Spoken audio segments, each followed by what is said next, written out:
schools across Missouri, so play it forward with the Missouri Lottery. By Menards, save big money at Menards on all your home improvement needs. And by your Midwest Ford dealers, visit your MidwestFordDealers.com.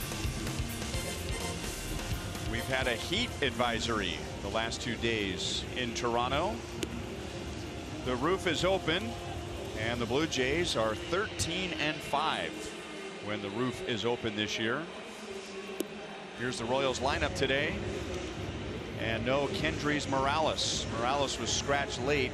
Some stiffness in his lower back, so Brett Eibner will bat 7th, and he'll be the designated hitter.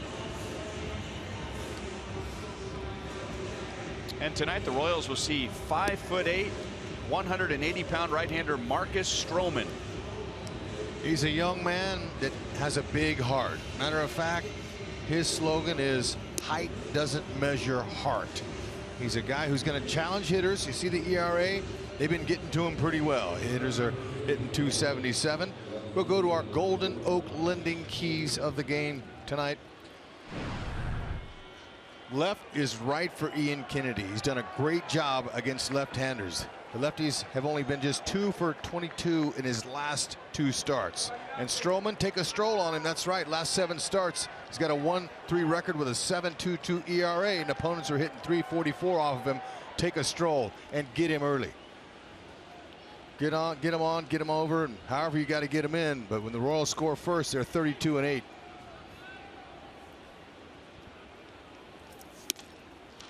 Fastball at 93. Ball 1 to Alex Gordon.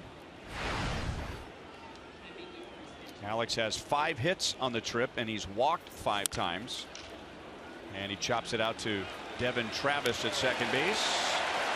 2 pitches and 1 out for Stroman.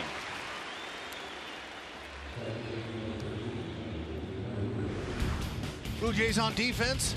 How about their all-stars? Josh Donaldson, he's an all-star, and so is their first baseman Encarnacion.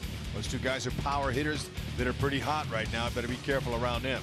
Overall defensive, the Blue Jays are plus 12 defensive runs saved. That's 12th in the Major League Baseball. Whit Merrifield takes a strike. Whit did not play last night. He's been held hitless in 2 straight games for the first time in his career. So he's been very consistent for the Royals. Ned Yost gave him a breather last night, and now he's 0-2 against Stroman. Now what the Royals are going to see from Stroman is a fastball with some sinking action, 92 to 94. He's got mainly 2 seamers. He's got that slider you're seeing right there and a big curve. Works quickly. Cut fastball, slider curve, changeup. He's got the whole kitchen sink. But he's been leaving some pitches up. Not there. He got him on a good running 2-seam heater in.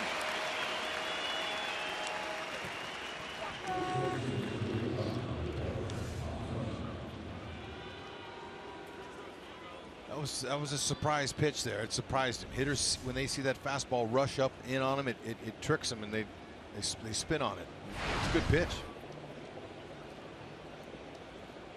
But if he gets in a groove like R.A. Dickey did last night, as far as his tempo goes, Royals got to do something about that. And you can do that by stepping out of the box, calling time, disrupting his rhythm. That's going to be important. These fast workers like that, you've got to do something about it. You can't go on them. You can step out.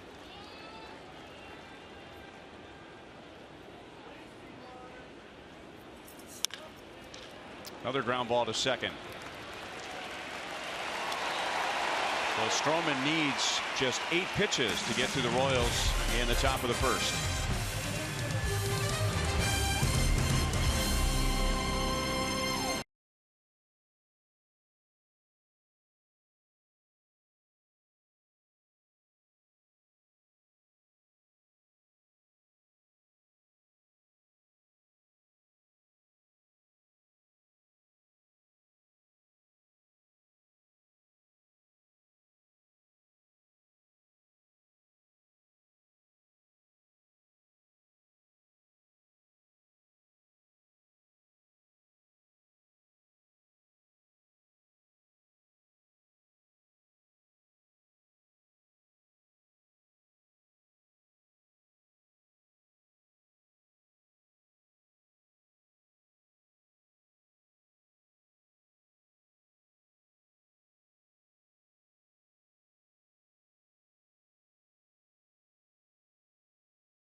coming into tonight, and when Ian Kennedy pitches following a Royals loss, the Royals are 4-2, and he needs to be the stopper again tonight. I agree. He has the ability, especially if he's using all 4 areas of that strike zone with that fastball.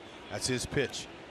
233 average, opponent's average, not too bad. The home runs that he wants to hold those right there. He's on pace for giving up a career high. He doesn't want that. Keep it in the yard, work in all 4 pitches. It's been a big offensive series for the Blue Jays. They've scored 14 runs in the first 2 games, and they hit 4 home runs last night, and they did all of that in the first 3 innings. Ezequiel Carrera hit one of the 4 home runs. Josh Donaldson, waiting on deck, hit 2 of the Blue Jays home runs last night.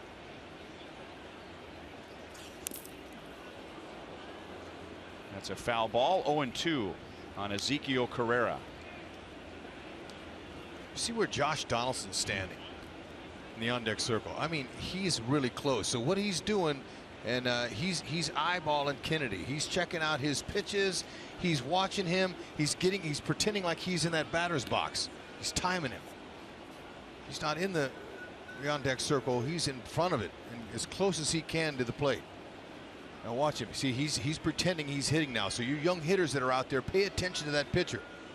Watch him.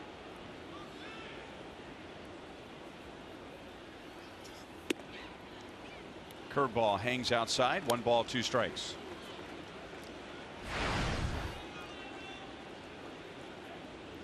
Boy, you got to be heads up if you're going to stand that close like Donaldson is. I mean, you know, that's very dangerous. Just like that. I mean, you know, just all it takes is a little ball to hit that ray. Look at him. He's so close. He almost got the foul ball.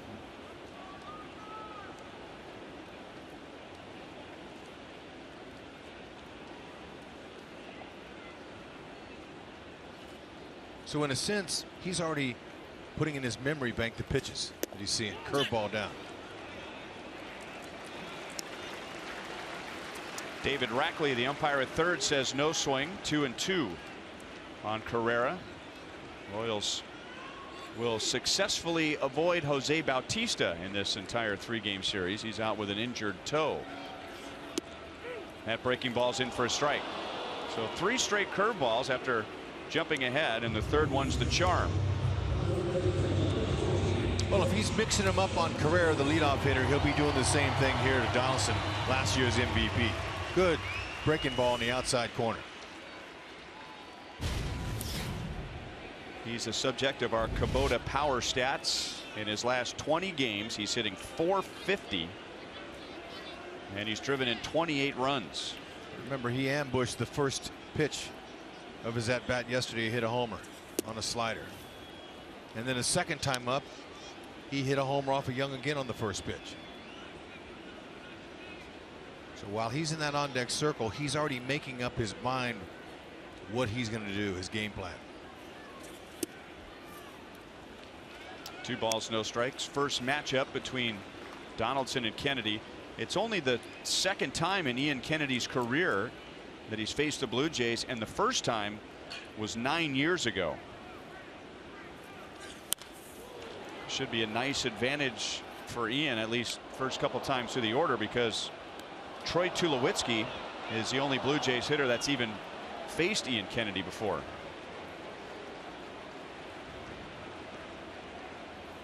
Donaldson has a lot of success because he's got a great eye. He works a hitter's count. He got what he wanted. He missed the fastball, but he was ahead 2-0. So he's got great plate discipline. He knows exactly what he wants to do and what area he's looking in the plate. Home runs come center field to left. Doesn't hit many to right field.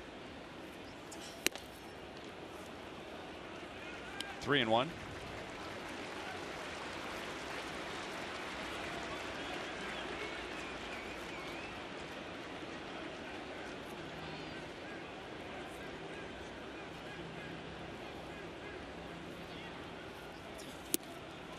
And Donaldson will take a walk, and he leads the league in that category. .415 on base percentage.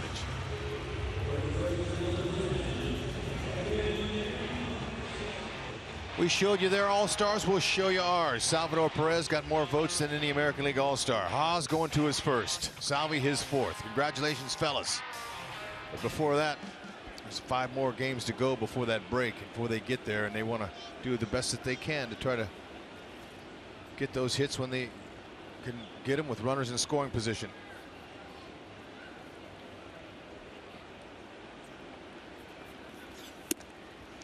Strike 2, Encarnacion.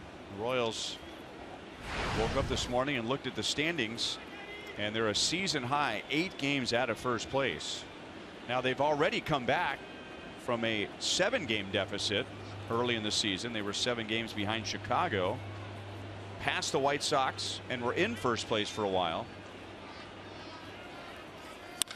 Line to left center field. Gordon cuts it off, and Donaldson holds.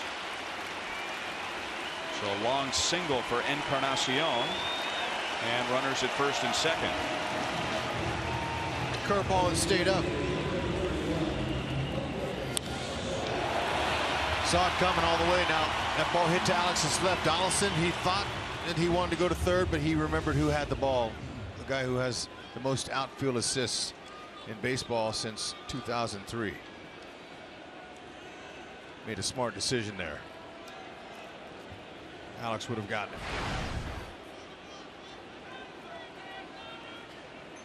Royals overshift to the right side against the left-hand hitting Michael Saunders. He's a candidate to join Ned Yost and the 2016 All-Star team. Ned finalized his roster yesterday, but then of course there's the 5 candidates that the fans can vote in, and Saunders' teammates all had to vote Saunders into the All-Star game t-shirts during batting practice today. Yeah, they're pulling for him. You know, that's huge for teams and organizations to be able to get their guys there. The world watches that All-Star game. They want to have their players participate. The more the merrier. It was great last year to see all the Royals that were represented, especially with Ned Yost and his coaching staff. And it'll be the same way this year.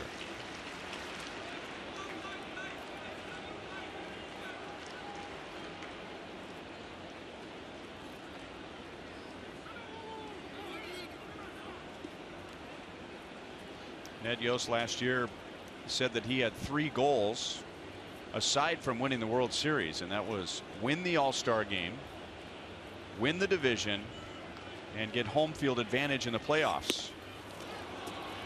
They might have had Donaldson, Salvador Perez, and Alcides Escobar. They had the right pitch, they had the right timing.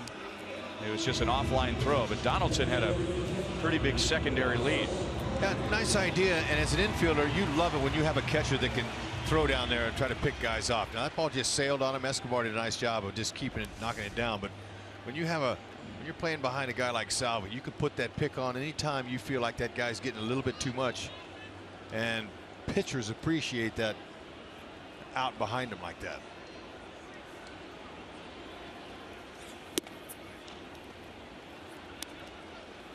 And now Russell Martin. Martin started game 1, and then Josh Tolley, R.A. Dickey's personal catcher, was back at the plate last night. Martin was 0 for 3 with a run scored on Monday. Breaking ball gets the bottom of the strike zone. Good slider. You see Russell Martin hitting just .222 so far on the season, but he's a .317 hitter with a runner in scoring position.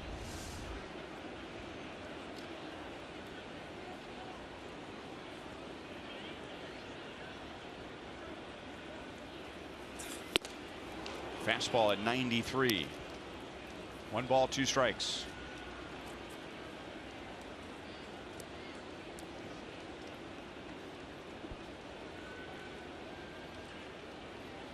Ian Kennedy struck out Saunders with a fastball, and no pitcher in Major League Baseball has more strikeouts with a 4-seam fastball than Ian Kennedy. And that's a little bit surprising because he doesn't have the 96 to 97 mile an hour fastball. He does it with 90 to 93, but he also will. It's a sneaky pitch. I've had hitters tell me that he rushes them. and it's on them quicker than they think. And then, you know, when he shows them those secondary pitches, that helps as well. But that fastball, when he's putting it in his spots, they have a hard time picking it up. Good spot. 2 balls, 2 strikes.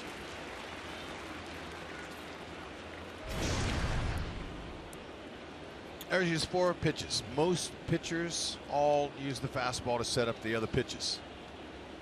Now his career average on a fastball is over 250, but this year it's under 200. Change up, and now full count, and the Blue Jays will have Donaldson and Encarnacion running. Troy Tulowitzki waits on deck. Tulowitzki has 37 career plate appearances against Kennedy. You got to take your chances right here. You got to go after him, challenge him, make him put the ball in play. Great spot. So another strikeout with a fastball for Kennedy. Russell Martin doesn't think so, and Kennedy gives up a couple of hits or a couple of base runners and strikes out the side. They made him work, but Martin, you got to go.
That called third strike with home plate umpire Chris Guccione, which ended the bottom of the first inning. David Rackley is at third. The crew chief Larry Vanover is at second, and there's Alfonso Marquez at first base. He was the one that called out Wilmer Flores for the final out of last year's World Series with Wade Davis on the mound. Salvador Perez jumps on the first pitch and grounds out to Donaldson, and that makes Salvi 0 for his last 20.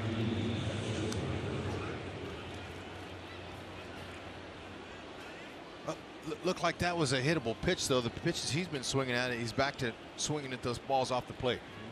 He's going to have to discipline himself to lay off of them and get a couple of hits to get a little bit of mental confidence going. Now Chesler Cuthbert. Chesler has hit in 5 straight. He has driven in 4 on this road trip. 1 ball, 1 strike, and aside from Kendrys Morales, and nobody compares to Morales the way he's going right now, but next to Kendrys Morales, this has been the Royals' most consistent hitter over the past week. 1-2. He's controlling his swings. He's recognizing pitches.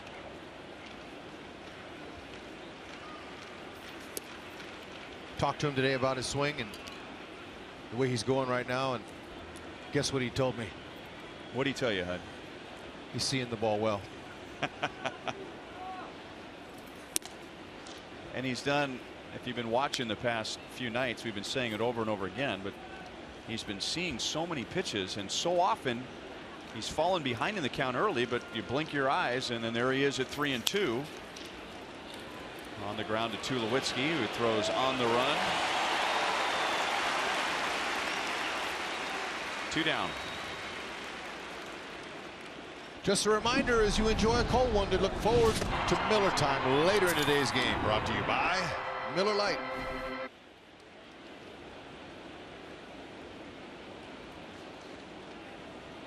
Hot day in Toronto, a heat advisory the last 2 days, and now we have some overcast, so that's cooled things down some. There's a chance for thunderstorms later tonight.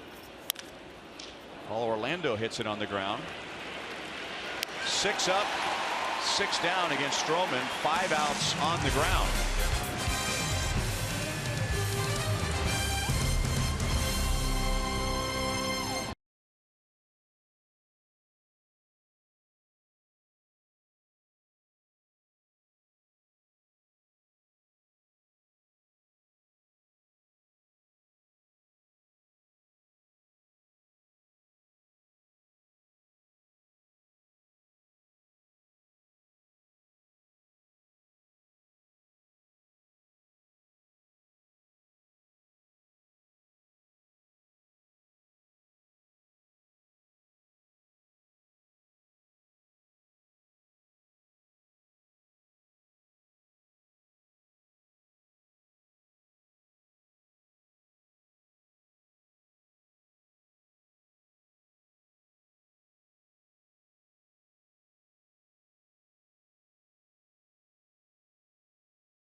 Kennedy back out to the hill, and both of these teams sending 3 players to the All-Star game. Joel Goldberg down by the Royals dugout, and our T-Mobile greater coverage of baseball looks at a very young infield for Ned Yost. Everyone, including the catcher, Salvi Perez, 26 years or younger, and the average age of the starters, if you don't include 40-year-old Big Papi David Ortiz, is under 25 years old. What a great sign for where baseball is at with its youth right now.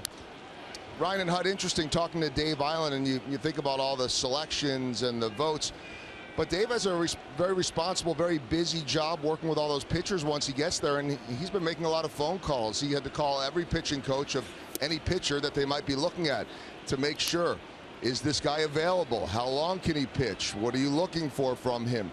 If he's going on Saturday, would he be available on Monday? So that was part of the information gathering that he reported back to Ned Yost as they were working at building that pitching roster.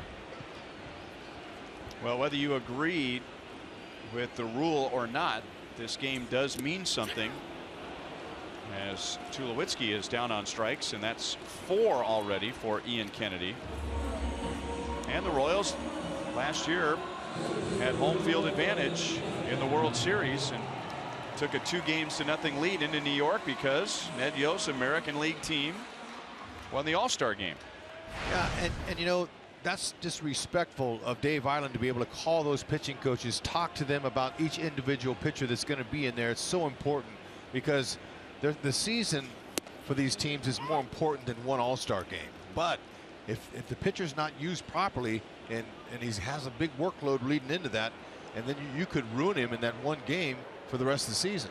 Or if he's not going to be used at all, why select him? Right. 0-2 on Kevin Pillar, and I think that's what Major League Baseball wanted to get away from. First of all the players that would decline playing in the All-Star game, and then having a collection of all-stars show up, and a significant percentage of them wouldn't even play. Fouled away by Pilar.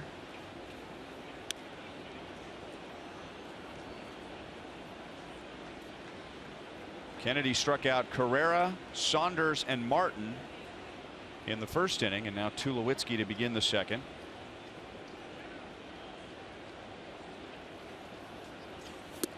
Changeup. So Ian Kennedy, it's early, but he has all 3 pitches working, and he has 5 strikeouts. Yeah, in an inning and 2/3. He's aggressive. He's going to challenge hitters, and they know it. There's the grip. It's a field pitch, but when you've pitched as many years as Kennedy has, you're a veteran. You understand how important that pitch is to his fastball. That's one of the things that the hitters are saying. His fastball's sneaky. It's because he's able to work in that changeup and the slider and curve effectively. And then he picks his spots. When hitters think that he's throwing a secondary pitch, he surprises them, and it's a sneaky fastball right by him. 2 down to Junior Lake, who has come into the first 2 games defensively. Originally out of the Cubs organization, where he played for Dale Swaim when Dale was the manager of the Cubs.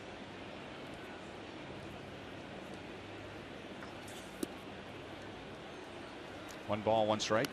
He's a good talent.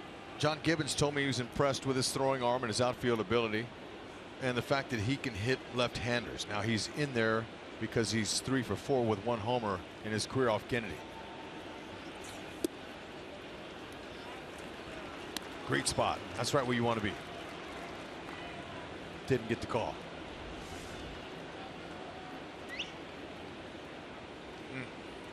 Could have. Kennedy kind of cocked his head sideways like thanks but no thanks. Fastball by him at 2-2.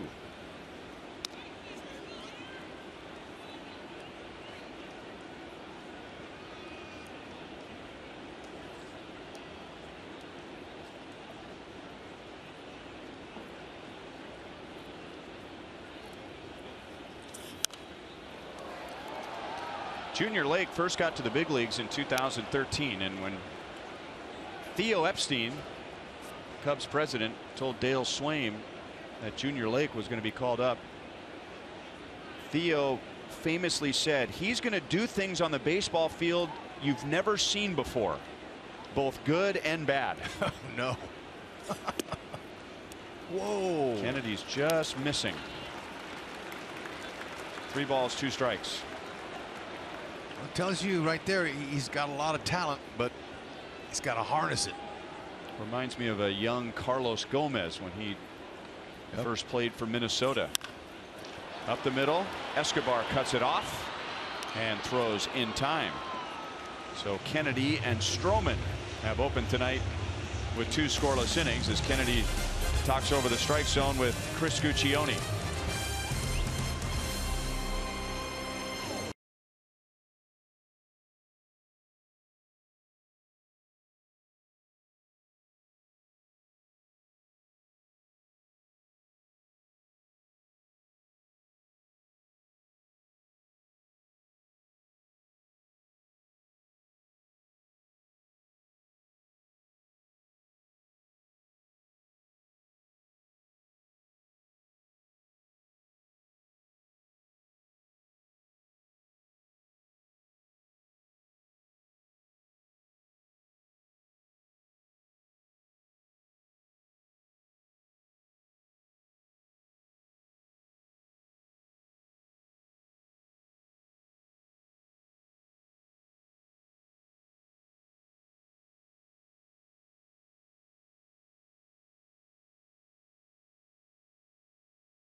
Now that we know most of the rosters, we remind you baseball's superstars come together for the primetime event that will light up the summer. The Major League Baseball All-Star Game from San Diego, July 12th, only on Fox.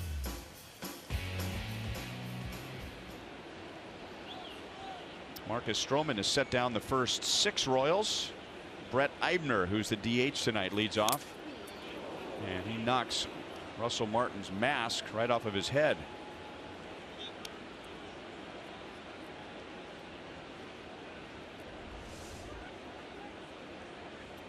Good to see Eibner ready.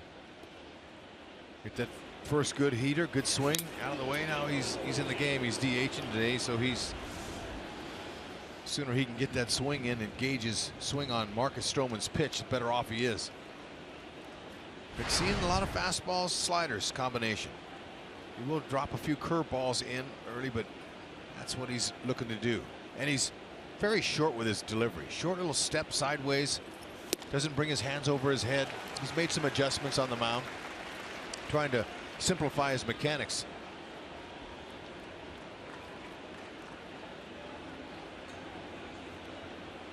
See a lot of pitchers, especially young pitchers, with this type of style of delivery.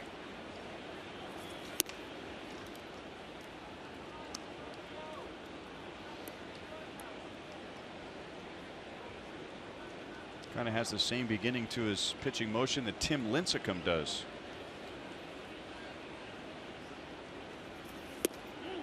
Check swing, no swing.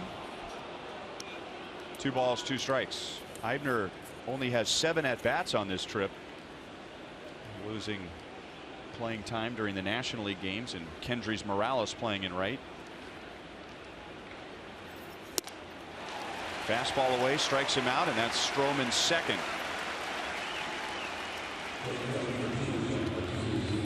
Beginning on August 5th, come out to Kauffman Stadium for the Baseball Hall of Fame Tour. We Are Baseball.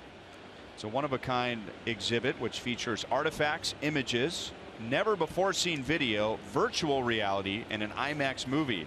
It runs through August 21st from 10 a.m. to 7 p.m. every day in the Kauffman Stadium parking lot.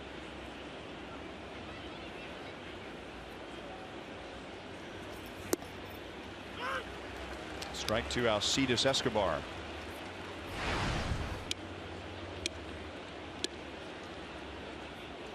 At the moment, Escobar has the longest streak of reaching base in the major leagues, 21 consecutive games, which is a career high for him. He lost a 14-game hitting streak during this road trip.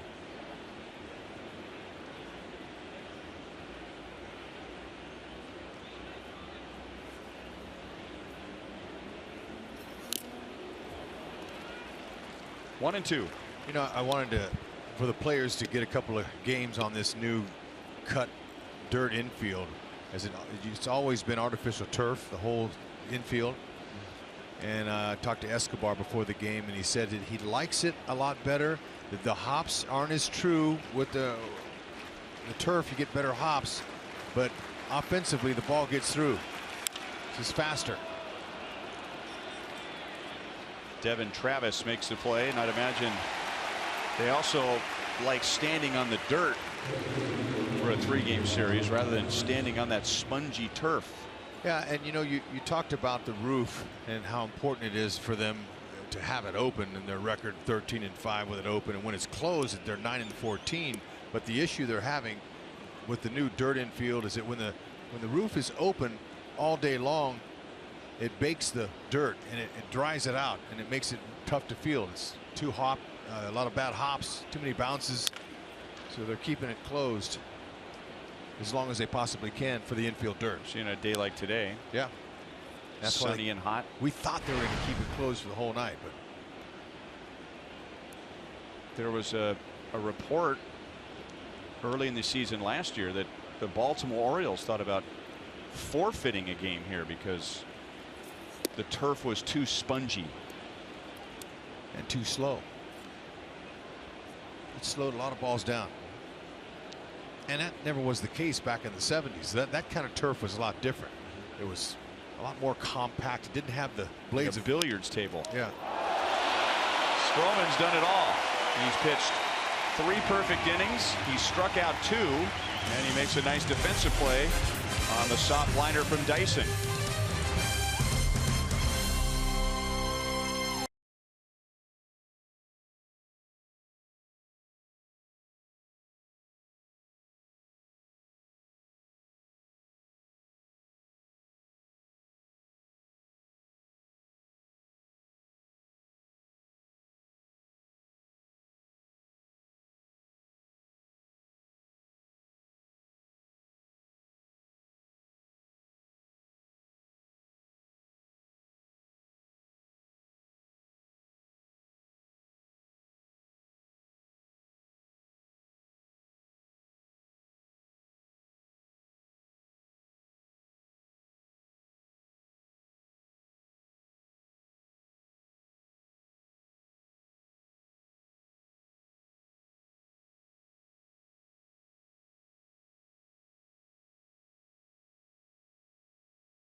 Royals baseball is brought to you by Chevy. Visit your local Kansas City area Chevy dealer for great prices on the all-new 2016 Malibu.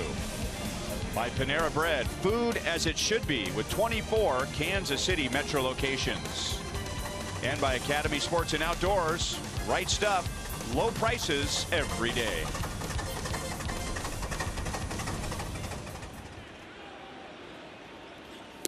Devin Travis, Blue Jays number 9 hitter, leads off.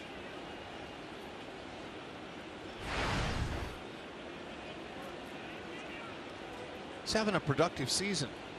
Nice complimentary player. Look at him. He doesn't even stride hardly. He just goes up on his toe. He's controlling his body. Not a big guy, but has a good bat speed to the zone. Stays in the middle of the field.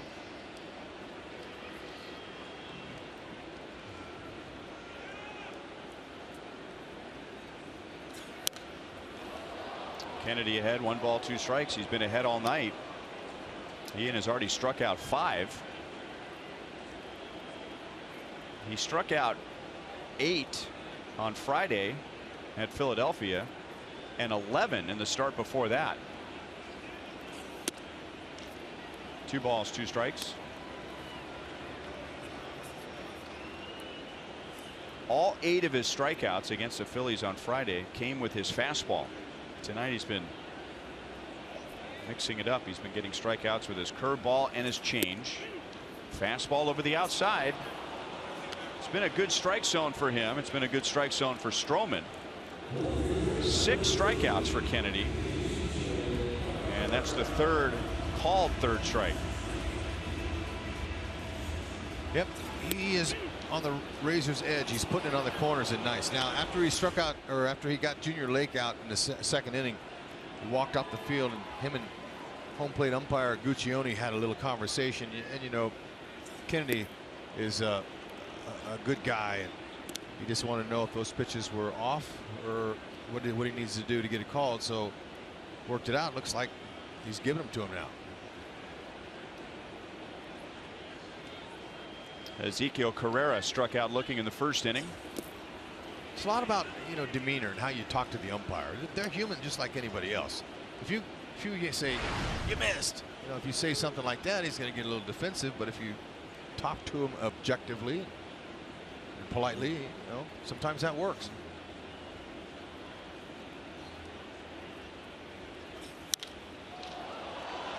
Shallow left. Alex hardly has to move.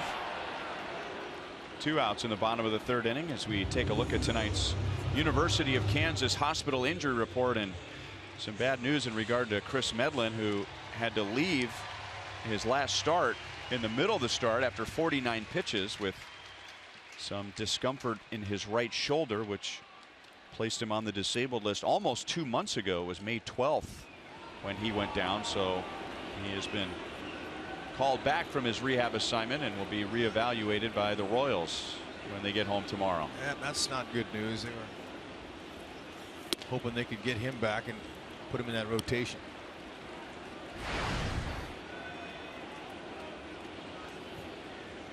Josh Donaldson walked in the first inning. Royals protect the left side of the infield with 3 infielders, and that's where Donaldson hits it.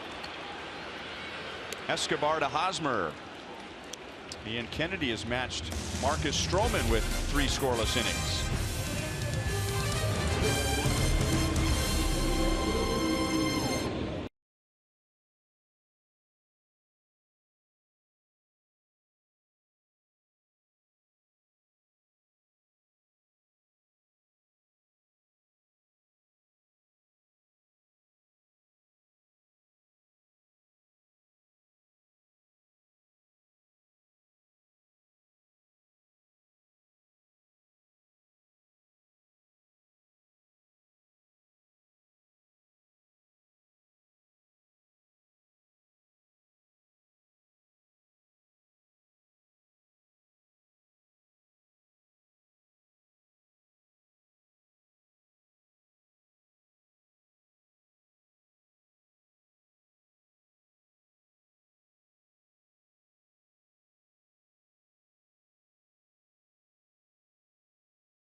Playoffs last year, broke a stretch of 22 consecutive years missing the playoffs. That was the longest streak in the major leagues.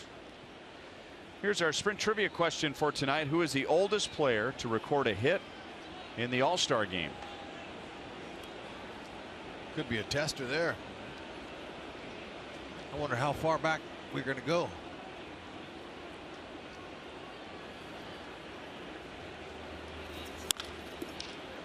Alex, for the second time tonight, grounds out to Travis at second base. Stroman's doing a really good job of keeping the ball down. There's only been 1 out. Well, technically 2, but really 1 out in the air. And that was a pop up to second base. Stroman also caught a line drive, but Royals are having a tough time elevating Marcus Stroman. At 5'8", you would think that he has a difficult time with a downhill angle, because he's built low to the ground, but he's able to leverage and use that low height, but he's able to work the corners and find a way to create his own downhill angle. He's a competitor, tough kid mentally. He's got good stuff. Not a bad idea. So I got a hint for our trivia question. If David Ortiz, who's 40, gets a hit this year, David Ortiz will not be the oldest. Yeah. So the answer to the question is somebody older than 40.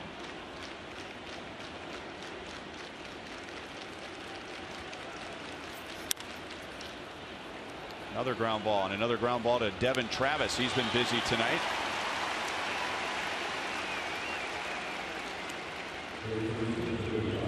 Stroman hasn't missed out over the plate or made any big mistakes. He's cruising.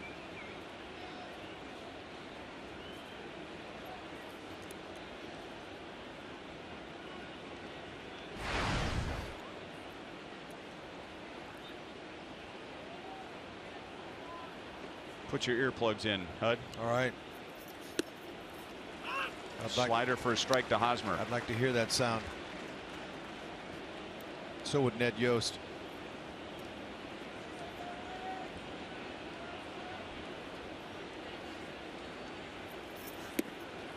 Not that pitch. Nope, and that's what got him out the first time. When he hit the little ground ball to the second baseman. A little bit anxious.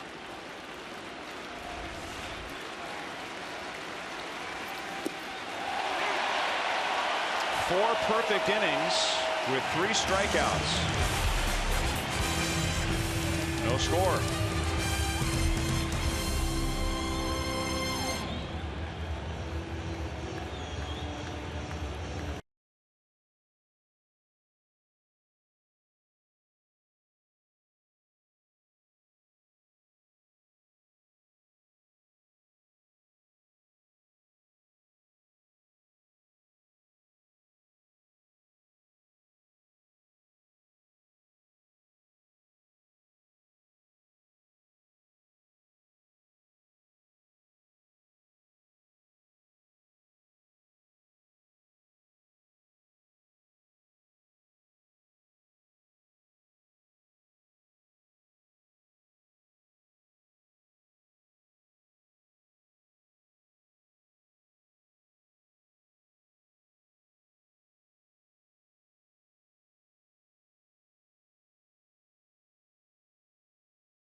Well, we got a couple of guys on the mound tonight who've been very effective. Neither one is going to be making any basketball teams anytime soon, but Ian Kennedy, who's listed at 6 foot, and Marcus Stroman, who's at 5'8", off to good starts. I like those kind of guys. What was your official playing height? 5 feet 10 and a half. 5'10" and a half. So we've got a pitcher listed at 6 foot in Ian Kennedy. And we've got 5'10" and a half Jeff Montgomery up here in the booth, and 5'8" Marcus Stroman. Good breaking ball. Kennedy's really mixing in all of his pitches to the Blue Jays. I was watching what he was doing earlier, and it reminded me a lot of what the last couple of nights I saw these Blue Jays very aggressive, and when the Royals pitchers would start them off with off pitches, it seemed like they had a lot more success, and I think maybe Ian Kennedy playing off that game plan.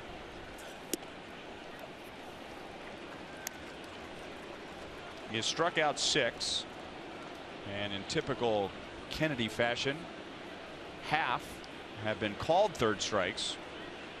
Sometimes it's even more than half. Got away with a fastball there. Merrifield out in shallow center field. Kennedy set down the last 9.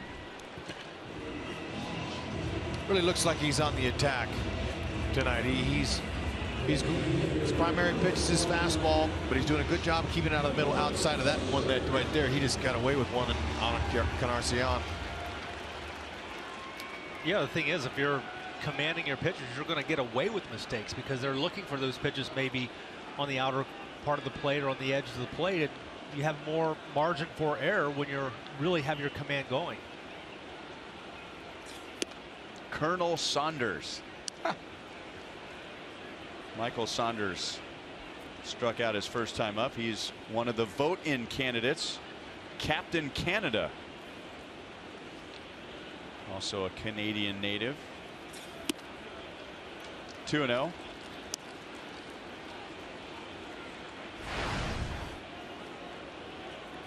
Left-handed batters haven't done much. Robert Kennedy last 2 starts is 2 for 22.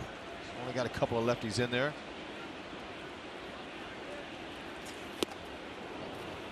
Two and one. Guys, one thing I've noticed about Kennedy now for this 3rd start in a row, we go back to the start 2 starts ago when he struck out 11. It seemed like he almost had like some renewed life and movement on that fastball, and as a result, he's got a lot more strikeouts.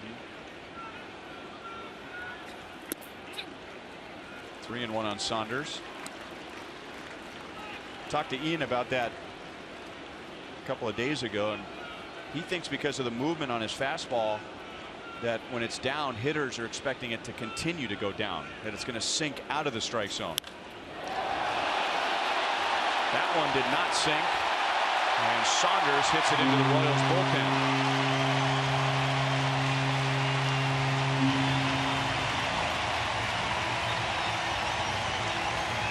Number 16 for Saunders, and that's just 3 shy of his career high, and we haven't hit the All-Star break yet. No, he's having a career season. He's on his way. Health is the most important thing. He missed almost all of last year, but he's able to pull his hands in on this inside heater. Caught it just right, pulled his hands in, and was able to barrel it. Wasn't right down the middle, it was on the inner half. Just to finish the thought, Ian thinks that maybe hitters give up on his fastball sometimes because they think it's going to sink out of the strike zone, but that life you were talking about, that renewed life, Monty, that fastball has a little bit of zip. Yeah, it has like a jump to it, and the thing is, if you watch him pitch, you think he's throwing 2-seam fastballs the majority of the time, but he doesn't even throw a 2-seam fastball. These are all 4-seam fastballs, which typically are a straighter pitch. It's going to be a pitch you're going to have better velocity, better command with, maybe not as much life, but Ian Kennedy gets tremendous life on his 4-seam fastball.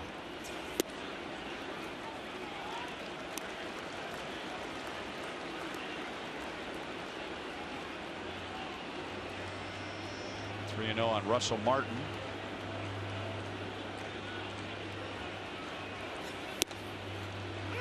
Three and one. Martin struck out on a very similar pitch to that one, ending the 1st inning, and he and home plate umpire Chris Guccione didn't see eye to eye on that call.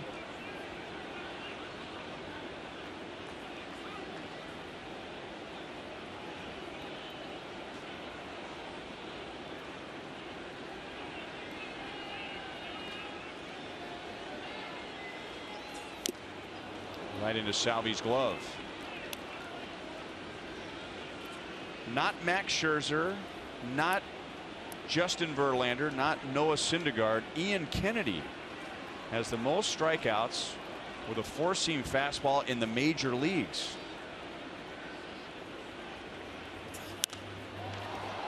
Still 3-2.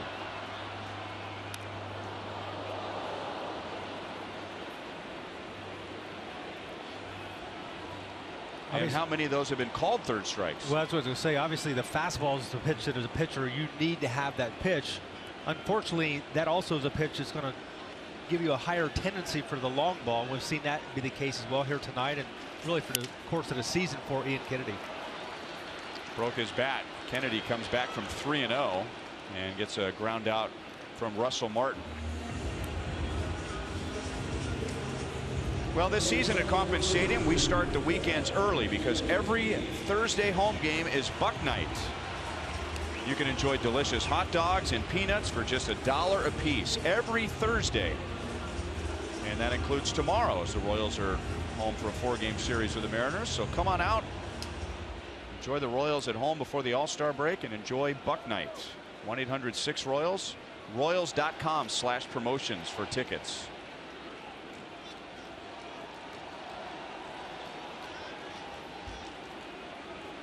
Now Troy Tulowitzki with 2 down. Good spot. Fastball over the outside, and Kennedy struck out Tulowitzki in the 2nd.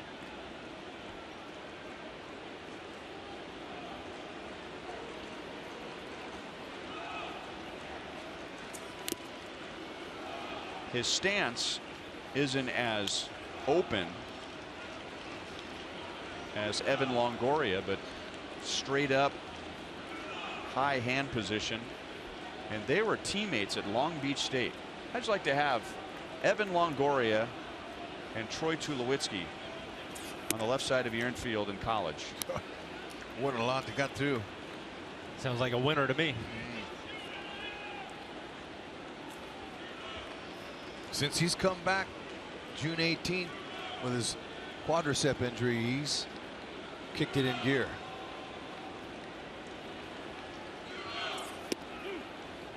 Strike 3 called on what else? A fastball.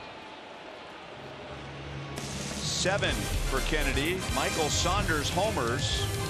And at the end of 4, Toronto leads 1-0.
Salvador Perez going to his 4th All-Star game.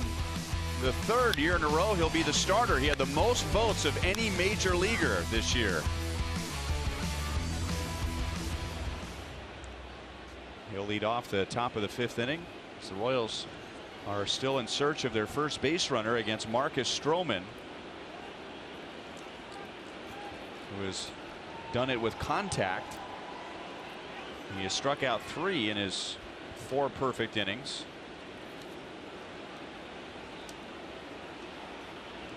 Seven outs have been on the ground, and he's kept his second baseman Devin Travis the busiest. Salvi grounded out to 3rd in the 2nd inning, and now hitless in his last 20 at bats. Stroman's really fast with his arm swing coming out there, Monty. At his height, 5'8", you were 5'10". How is he creating an angle this downhill? Because he's in the lower part of that strike zone so far all night. Well, the biggest key is, regardless of your height, you have to be able to get to the top or the apex of that arm swing, and when you're on, you're just as effective. Now, a guy like Stroman, in comparison, like say I'm going to use Randy Johnson as an example. Randy Johnson has a huge margin for error because he's got that built-in height advantage, but Stroman, and earlier in the year, he was before he made the adjustments, he was really getting hit around, and that was the biggest thing he was doing, is he was getting on the side of the baseball, flattening out. And when you're a 5'8" guy, it's really like hitting batting practice. And he's changed his delivery a lot. He's really more now of a modified stretch, a little bit like David Price does and some of the other guys, maybe Yordano Ventura. But he made some adjustments to allow him, Hud, to be able to get that arm back up to the very top to where he could pitch it downhill. He sure is getting the Royals to swing, and they're hitting all ground balls. He's done a good job of avoiding the middle of the plate. Everything has been down on the corners. Chesler grounded to short in the 2nd inning.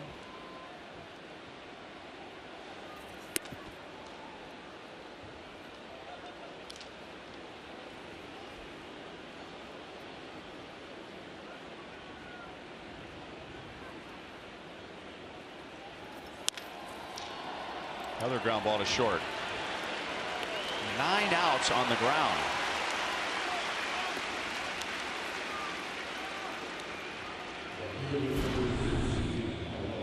Have a thought, Monty, on our sprint trivia question? The oldest player to record a hit in the All-Star game. Wow. I remember Julio Franco, who played till he was very old, getting a game-winning hit one year. But that's a good guess. I don't think that's probably it. I just remember he was late in the game. It might have been an extra inning game. He won a game. I think he got a hit off of Rob Dibble. Minnie Minoso. Didn't he play till he was like 50? Like Julio Franco. Julio Franco's actually still playing professional baseball. Is he really? I think in Mexico. Well hit to center field, but right at Pilar. That's the best swing the Royals have had tonight. It's their first out to the outfield. And now Stroman has opened with 5 perfect innings.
Nothing, the Blue Jays leading, and last night we saw the major league debut of Brooks Pounders. Joel Goldberg right by the Royals dugout visiting with Brooks's dad Brad, and Brad got up wee hours of the morning from San Diego just to get here in time, and you saw your son make his major league debut. What was that experience like for you? Joel, it was unbelievable. I first wasn't sure I was going to get here. I think I rolled into Toronto about 6 o'clock and took the greatest cab driver in the world got me here in an hour in rush hour, and I made it for the game. And then really didn't know if he was going to get in the game, but once he did, it was a great experience. Happy for him. He's been grinding for 7 years in the minor leagues, a couple of years filled with injuries, and for him to get his chance, it's been great. And very similar to Whit Merrifield, and I know you've been hanging out here with his dad Bill. Both of you are great baseball players, great hitters, and another strikeout there for Ian Kennedy, but made it to AAA. Now to be able to watch your son, he's doing the same. What is that like? It's way more stressful as a parent than it is a player. I mean, I never felt pressure when I played, but watching your son throw a baseball has been stressful. I don't care if it was Little League up to this point. It's been stressful to watch, but you know what? You just got to understand that they understand the game and they know the game, and they've been doing it their whole lives. And good things are going to happen and bad things are going to happen. We got the base hit by Junior Lake up the middle, and he's going to be in with the double.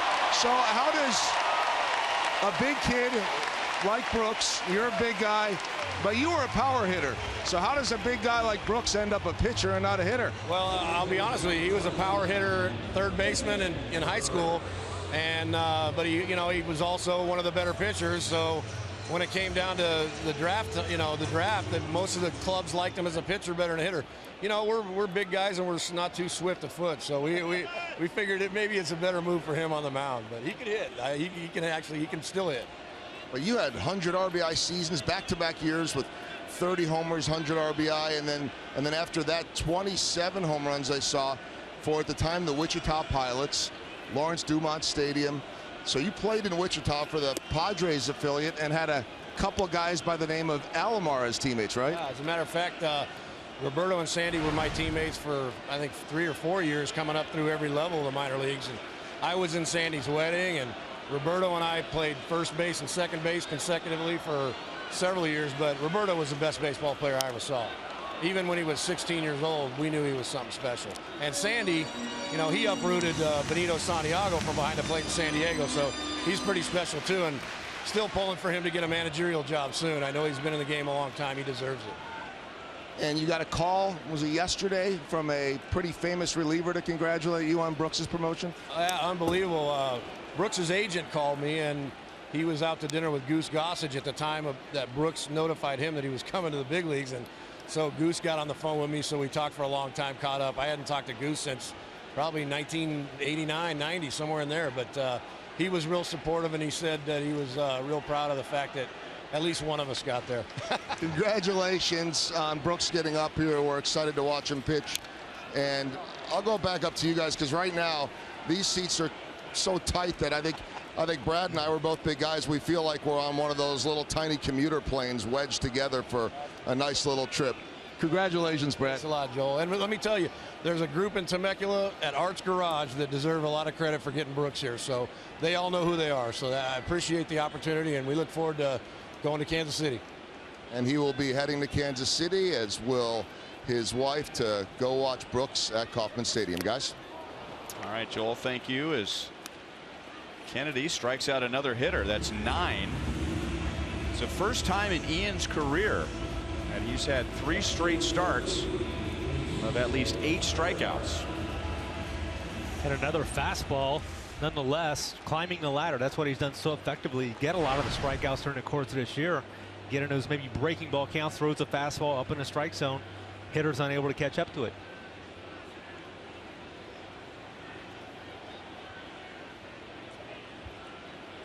Now Ezekiel Carrera, and a fastball thrown by him. Carrera struck out in the first inning and flied to left in the third. Alex Gordon, we all know he can throw guys out. He's got 4 assists on the season. Paulo in right's got 2. Dyson has 7 in center. Lake's a speedy runner.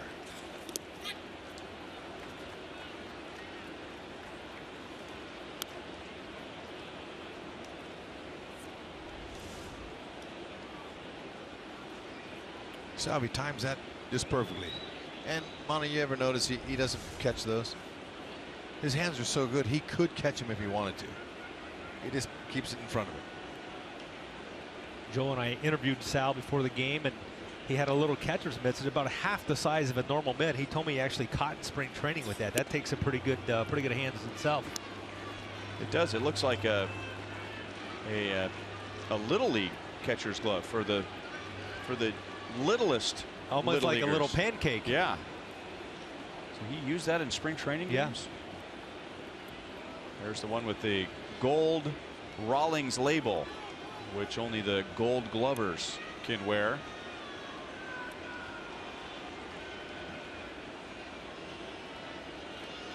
And the label on the chest protector.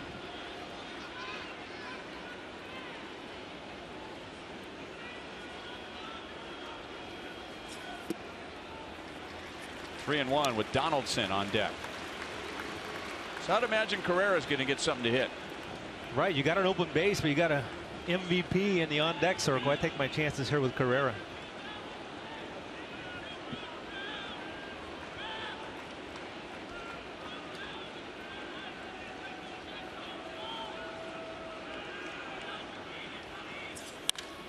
Up the middle, and he got a pitch to hit, and he's going to drive in a run. Carrera comes through to get Junior Lake to the plate, and the Blue Jays have a 2-0 lead in the 5th inning. Well, with a .318 average, with runners in scoring position, Cabrera, he knows what to do. He's been consistent all year with that. He just stayed short. He knew he was going to get a fastball, and he was on it. He didn't miss it. Kennedy tried to keep it down, but he just hit the top half of the ball right back at Kennedy. Right between the wickets.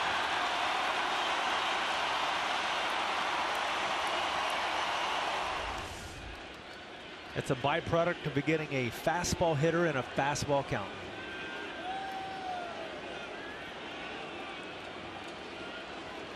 So Donaldson with Carrera at first base. Donaldson has walked and grounded out to short.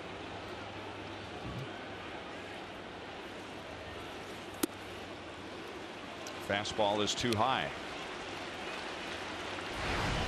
Donaldson leads the league in walks, and he's turned a lot of those walks into runs. He has scored 77 runs this year. That's the most in Blue Jays history before the All-Star break. So he's just not a slugger. He gets on base. If he's pitched around and lets Encarnacion, Bautista when he's healthy, Saunders, Martin, Tulowitzki drive him home. You know, he's not a real speed guy, but he's a very instinctive base runner. Cuts the corners well and is aggressive. 2-1. And Donaldson able to do so many things well. Obviously the MVP of the league last year. But I think the runs scored number really speaks for itself. I mean, that's what you win baseball games with, scoring runs. He's able to put up 77 already on the year. Man, look at all that room on the right side. They're inviting him to hit it there. Out to Dyson in center, and that'll do it. So the Blue Jays didn't need Donaldson. It was Junior Lake, the number 8 hitter, driven in by leadoff man Ezekiel Carrera, and Toronto leads 2-0.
And Marcus Stroman has begun tonight with 5 perfect innings. Yeah, he's been really remarkable with his abilities out here tonight to do a lot of things with the baseball, commanding all of his pitches very, very effectively.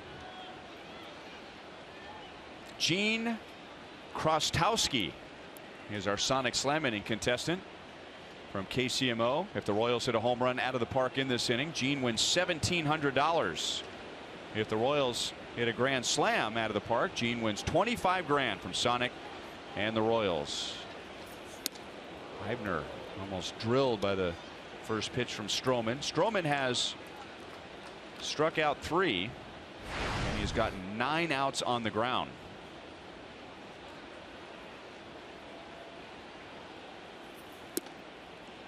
Two balls and no strikes.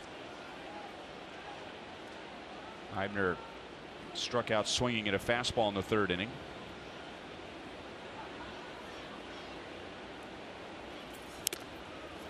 That got Martin. Could go back and take a look at some of Stroman's pitches and the locations he's able to establish. He's not only all down, but he's expanding his strike zone both sides. He's going up the ladder, really making it tough for hitters to zero in on anything, Hud. And I think that's really the thing that's made him as effective as he is. Perfect here into the 6th inning. Well, you know, they faced him just twice in starts. Once was in the playoffs last year, a Game 3 start, where they were able to get to him and 11 hits off of him. 4 runs, but he's a little different pitcher now. He's a lot more compact, and his arm swing is so fast. The Royals are having a hard time picking it up out of his hand. No doubt. Tell you, the release point. Full count on Eibner. You know, that uppercut swing, I don't know if it's going to work, but try to just play a little pepper, try to put the ball in play, or he's going to continue his dominance.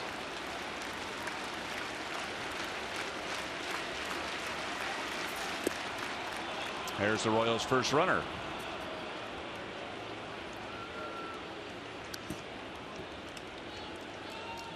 So Eibner down to first. Alcides Escobar comes up, and we'll show you a Mazda game break. This is Nick Castellanos with a 3-run home run and giving the Tigers an 8-2 lead at that point. It's now 12-2. The Tigers are 0-11 against the Indians this year.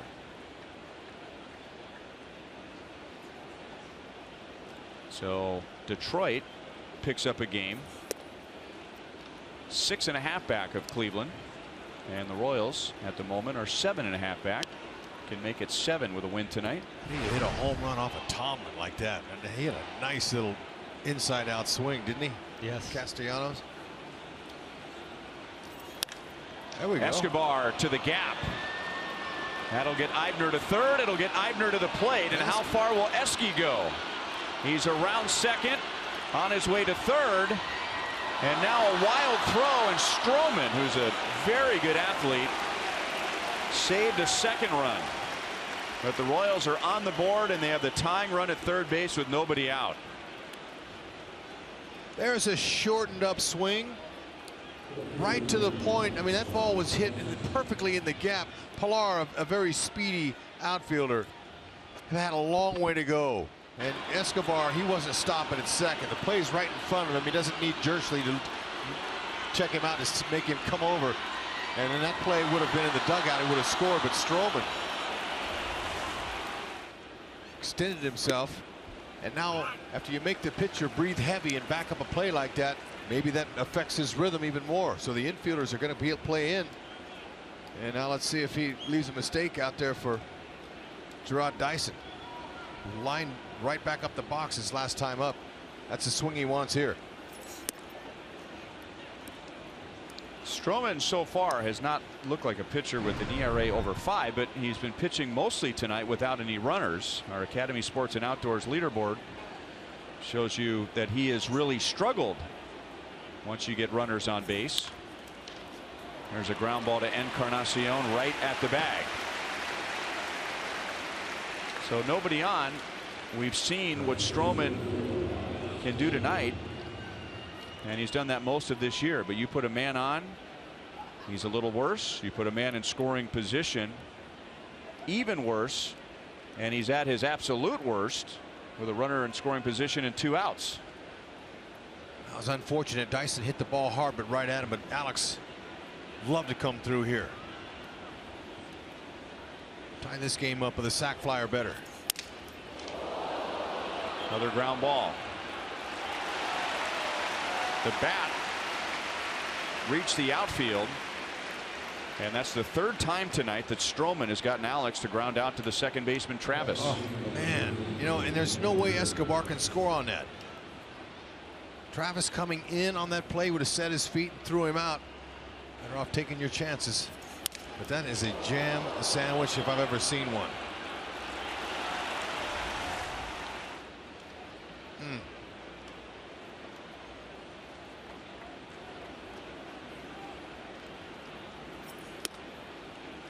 Slider for a strike to Merrifield.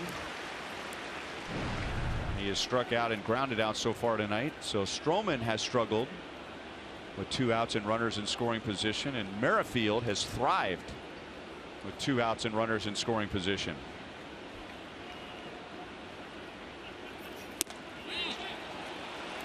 Going to say went around.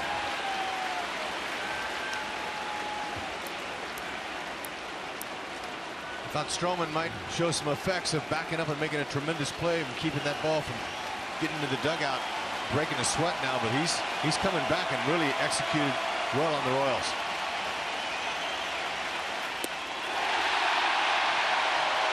The Royals end the perfect game. They end the no-hitter. They end the shutout, but Stroman still struts off the mound with the momentum as the Royals left a second potential run at third base.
Two-1 Toronto to the bottom of the 6th inning. Our Toyota League leaders. Salvador Perez, second best caught stealing percentage in the American League, 49%. Not only the Blue Jays are thinking about running tonight. Not only does he have a cannon for an arm, but it's his quick release. It's from glove to hand. It's amazing how little time he takes to get that ball in scoring, in throwing position. And you know, his footwork doesn't always have to be there, but he has that release point down, and he puts it right on that first base side of second. And it makes it easier for the fielder to apply the tag. Beautiful to watch it. 1-2 on Encarnacion. James McCann, Tigers catcher, is the only one with a better caught stealing percentage than Salvador Perez.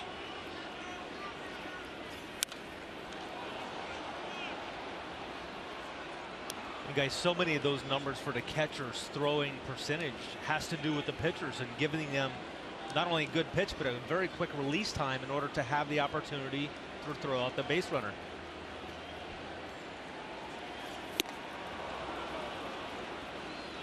Ten strikeouts for Ian Kennedy. And they begin the process of closing the roof at Rogers Center. There's a chance for rain later tonight.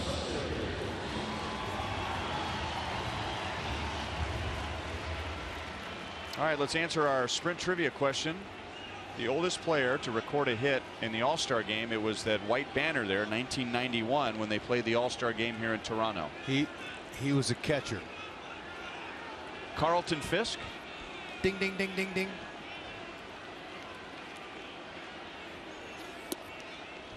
Thank you for the hint. Yep. That may have been a farewell tour for Pudge.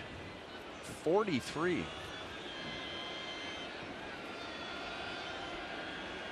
He seems so old. when he was 43 years old. And I'm older than that. Wow. Maybe it's because he's a catcher and he's a big guy kind of moving around slowly, all the wear and tear on the knees. What a career.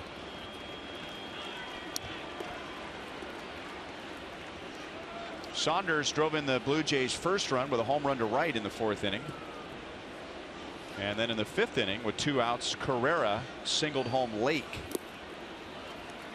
Now 3 balls and no strikes on Saunders. Colonel Saunders killing fastballs constantly. He got one earlier. He liked.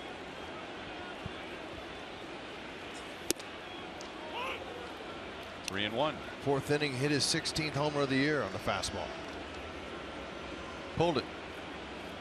And I was looking at the list of those players that he's competing against for that last slot. There's a lot of big name players, but he's got the entire country potentially to draw from. That's well hit into center field. And Dyson has just enough room. Almost hit it to his own sign out there.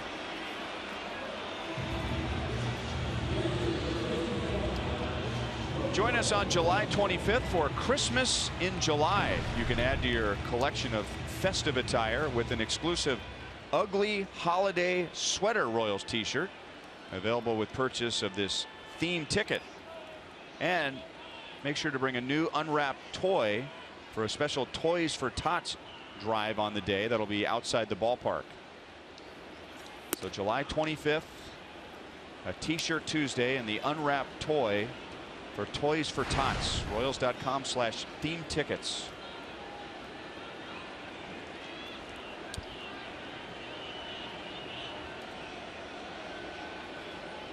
Russell Martin is 0 for 2. Fastball at the knees, 1 ball, 1 strike.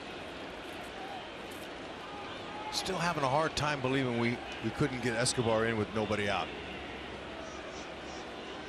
We'll have to turn the page. Go back on the attack.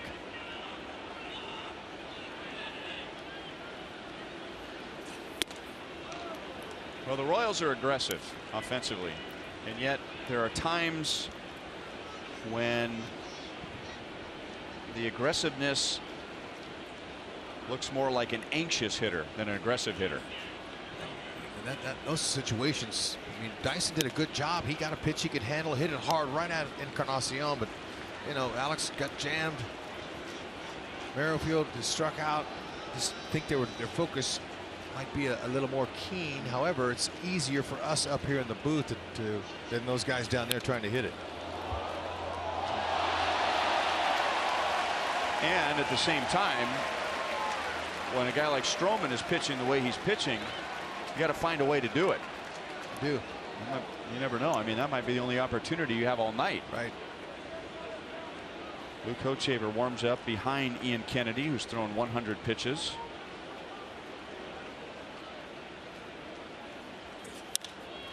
That's line to right field. Paulo Orlando got a good jump and made it look easy. 6 innings. Kennedy allows 2 runs. He has struck out 10. The Royals are down by 1.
For a big chunk of the All-Star voting last year, Eric Hosmer was the top vote getter at his position.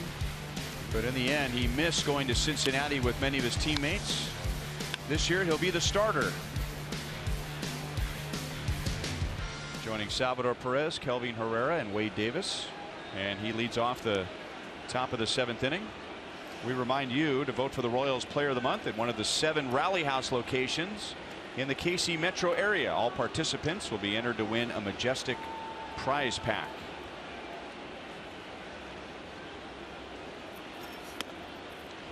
Outside, ball 1. Ian Kennedy, just over 100 pitches, is getting handshakes in the Royals dugout. So it appears we'll see Luke Hochevar in the bottom of the 7th inning.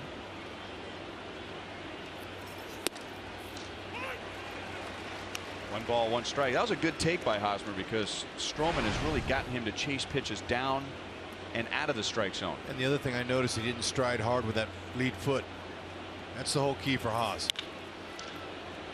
Travis can't make the play, and Hosmer begins the 7th inning with a single. Now there's a good example of how quick the dirt infield is now this year. Last year, that ball would have bounced twice, slowed down, and would have been fielded by the fielder. This is what hitters are talking about. He hit 2 hops, 3 hops. By that time, it was already through the infield. Yeah, when we were here in July of last year, it was amazing. This is like the slowest turf I'd ever seen. It was like you were playing on natural grass that hadn't been cut for 3 weeks. Well, Ryan was talking about how, you know, that. Ooh, man, that's nice. Donaldson, nice play.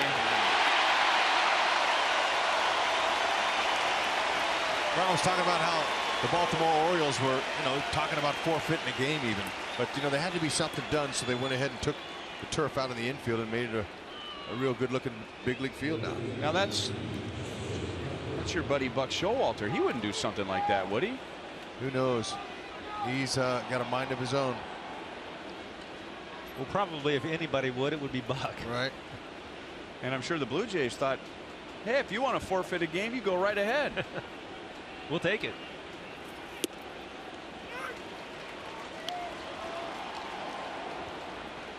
Cuthbert has grounded out to short twice.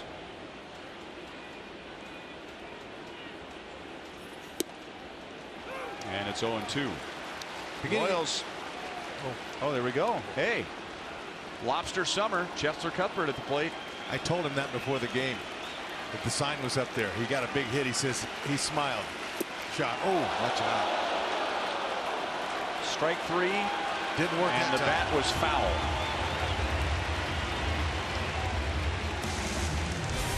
Royals have scored 1 run in 7 innings against Marcus Stroman.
It's Miller Time, brought to you by Miller Lite. Ian Kennedy is the subject we were hoping would be on our Miller Lite highlight, because that means he had a good outing, and he did. He was cruising. Gave up one solo home run, that's it. And had his pitches working. The fastball was working, his changeup, he had some sliders, but he attacked. I liked how he stayed on the corners. Fine job.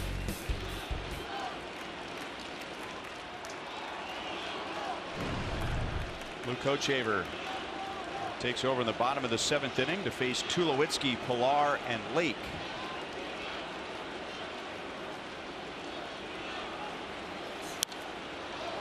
A little easier situation for Hoch tonight compared to Monday, when he came on with the bases loaded and nobody out.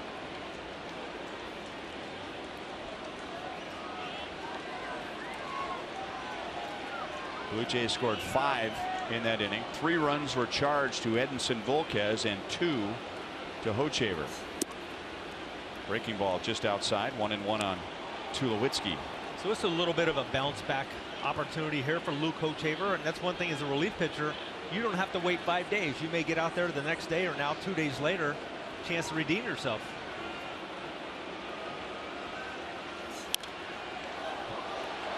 That'll be backing out of play.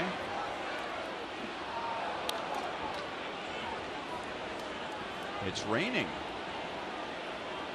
I saw some drops. Yeah. Then we saw the players down there. They're all looking up at the sky, in the Sky Dome.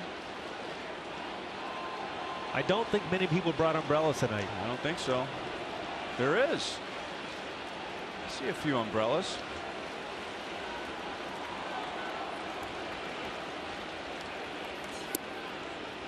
Just outside. Tulowitzki has already struck out twice tonight. I don't see a tarp anywhere.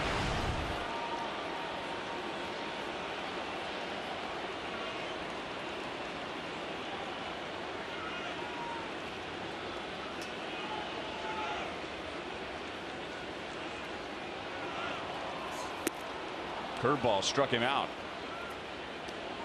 Now Tulowitzki has the hat trick. Yeah, Hochevar, he's got 3 very effective pitches when he's on. He's got a good cutter. I think that's big 12-6 breaking ball, well placed there. And he's got a 4-seam fastball at 95 plus. There you go. There's a few. Yeah, you never know. They read the forecast when they got to the ballpark. They might have used that for shade, just walking to Sky Dome on a hot sunny day. Yeah, what a contrast from earlier today when it was steamy and hot. Base hit left field for Kevin Pilar. He had struck out in his first 2 at-bats.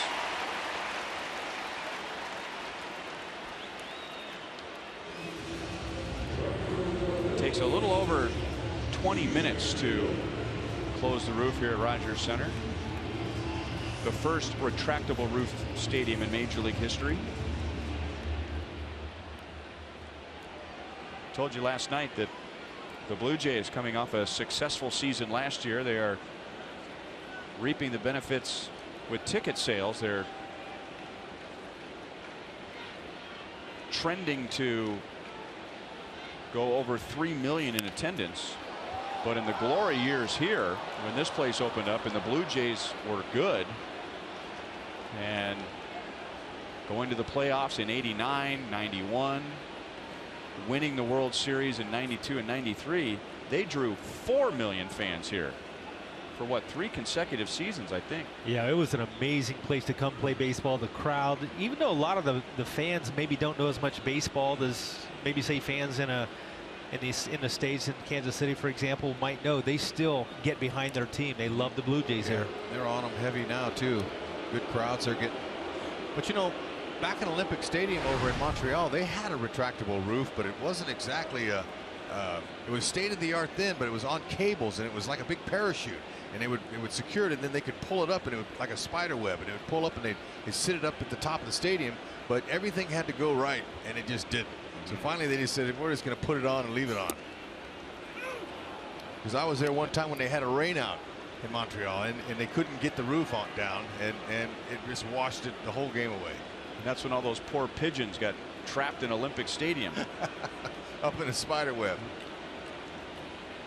It's a three-piece roof here. You have two half shells, one behind home plate, one behind center field, and then the big center arching panel which connects the two half shells.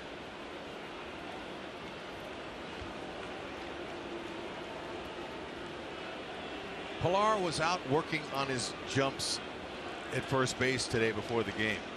Salvi threw him out, and I admire that. He's an everyday player. Guy plays hard. He certainly has wear and tear on his body is a lot. But he's trying to improve. I don't think he's in any hurry to go right now. Well, he's a type player that relies on speed to be successful, not only on the base paths, but getting jumps on baseballs and covering ground in center field. He's got 7 steals this year. He's been caught 4 times.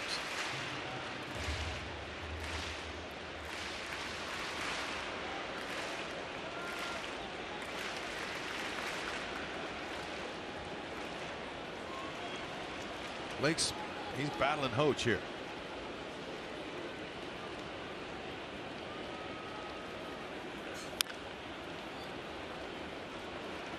Still 0-2.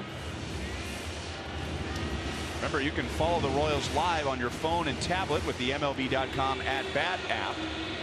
You can stay up to the moment with game day, video highlights, StatCast, bilingual access, split views, radio broadcast, news, and more. Blackout and other restrictions apply. Download MLB.com at-bat, the #1 app for live Royals baseball.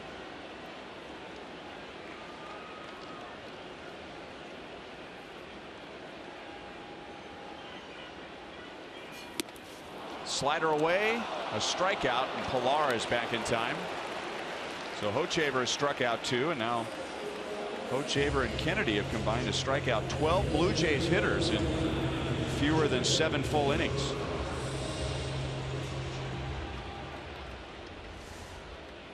There's again Salvi's transfer from glove to hand, just so quick. See how he stays up behind his ear when he throws and keeps the ball straight. Nice attempt.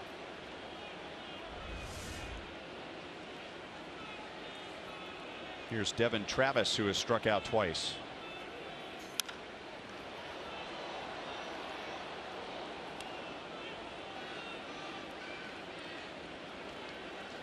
There's a trade that helped both teams. Last year, Blue Jays got Devin Travis from the Tigers. Tigers got Anthony Ghost from the Blue Jays. Although Travis missed a big chunk of the season with a shoulder injury.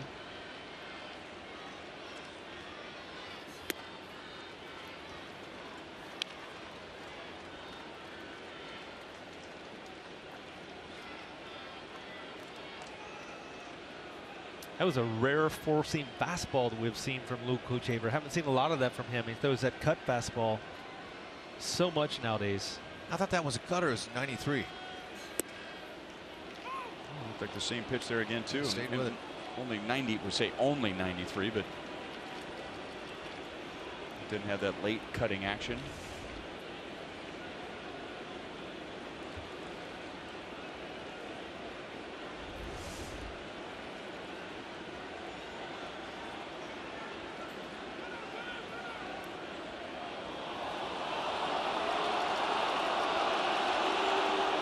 Timeout had been called.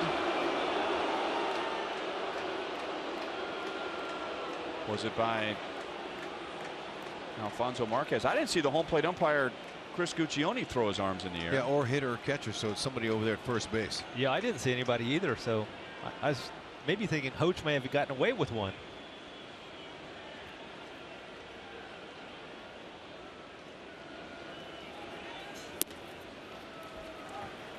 Two and two on Travis.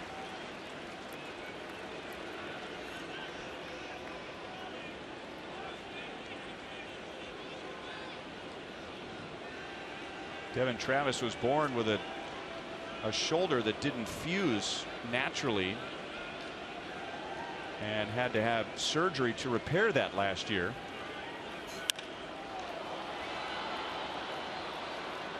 Jeff Stevenson, who's One of the Blue Jays trainers and was in the Royals organization for a long time was explaining that when we're young, our shoulders just naturally fuse together as we grow and our bones grow, but for some reason that did not happen in Devin Travis's left shoulder. He played all through high school with it, played all through college with it, minor leagues, never bothered him, and then it flared up last year and they had to go in and correct it. And when he went on the disabled list, he was leading the Blue Jays in RBIs. That is an unhittable pitch. Ooh, it's a beauty. Hochevar strikes out the side. The Royals are down by 1 as we are now indoors at Rogers Center.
Ball is brought to you by Thoroughbred Ford. Ready for a great deal on a new Ford? Then it's time to go to Thoroughbred Ford.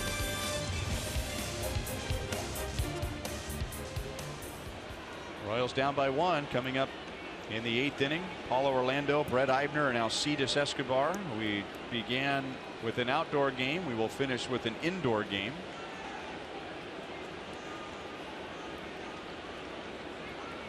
Marcus Stroman has given up 1 run, 2 hits in 7 innings. He has walked 1 hitter, and that walk turned into a run. The Royals' only run. Stroman began with 5 perfect innings, and then he walked Brett Eibner to begin the 6th inning. Alcides Escobar tripled to make it 2-1. And the Royals could not get Escobar home from third with nobody out. Stroman buckled down. He got Dyson on a ground ball, Gordon on a ground ball, and struck out Merrifield. And now Paulo's down, no balls, 2 strikes. Stroman's pitch count, wow, really manageable. I mean, he's got enough in his tank to go the whole way.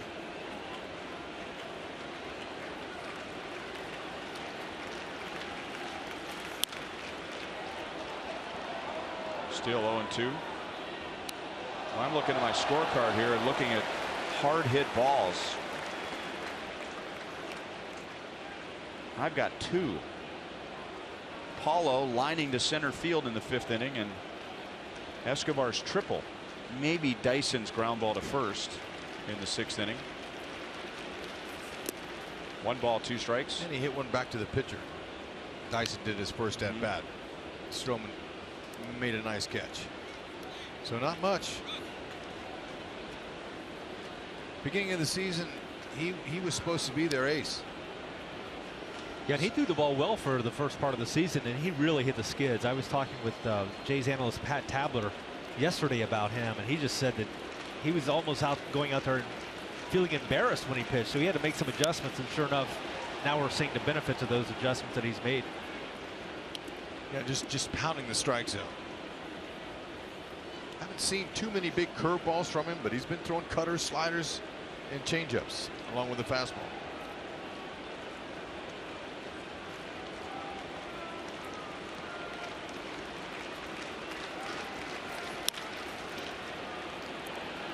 Blue Jays infield has been busy. Another ground ball out. So one down in the 8th inning. Let's go to Joel. Well, guys, 2-1 here and around the rest of the league. Panera takes a look, and Detroit finally beats Cleveland. Oakland blanked by Minnesota, and Irvin Santana. Seattle shut out by Houston early on, and Chicago with the early lead in that one. Our Lee Summit Mazda game break. There's the 40-year-old Big Poppy David Ortiz. He'll be the old man on the All-Star team, and it's not just let's get him in for the last time. That's home run number 20 on the year. 3 RBI in the game so far, puts him at 69 RBI on the season. Big Poppy, what a final season. And he says he's not changing his mind. This is it.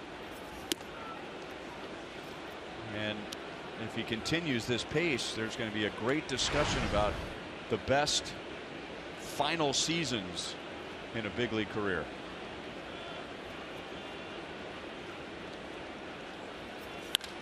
Eibner, that's deep into left field. Brett Eibner ties the game with a home run. Brett Eibner has scored both runs tonight against Stroman. He got things started in the 6th inning with a walk, and his second big league home run ties the game in the 8th inning. Oh man, that's a shot if I've ever seen one. That ball was out in 2 seconds. Let's take another look with our AT&T high-speed replay. Oh, that's just a right slightly above the belt. Might be the only mistake he's really made outside of the Escobar triple. That ball left in a hurry. Top spin on it. Sent one out there to the Jays bullpen. Oh man, was that a nice fresh swing. Look at how quick his bat speed was. And that's why he's in there. That's why he was in there last night against Dickey. His home run ability. 0-2 to Escobar. Guys going into this inning, kind of getting late, down by a run. I'm not sure of Kendrys Morales' availability, but I'm thinking, well, maybe you'll have to bring the big boy in and try to pop one out. But sure enough, Eibner takes care of it.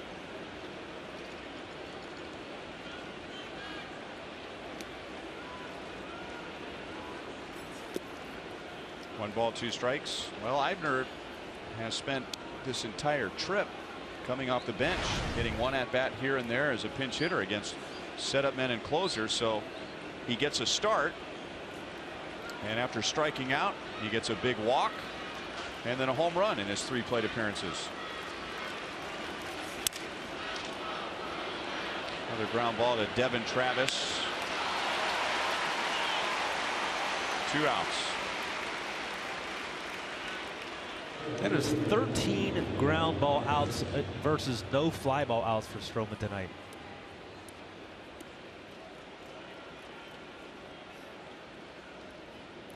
He's done an incredible job. He's getting an aggressive Royals offense, swinging early in counts. That's why his pitch count is just now at 80. Take a look at Stroman's out distribution tonight. Well, technically 3, 2 of those on the infield. Right. Soft liners. A lot of ground outs. Taking advantage of that defense.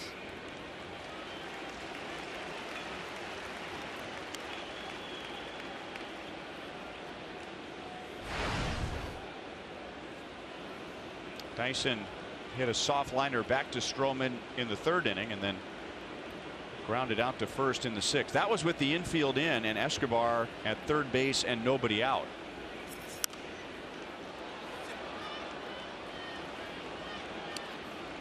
So that takes some of the sting away from that. Royals are batting with 2 down in the 8th inning, and they've had 4 runners all night.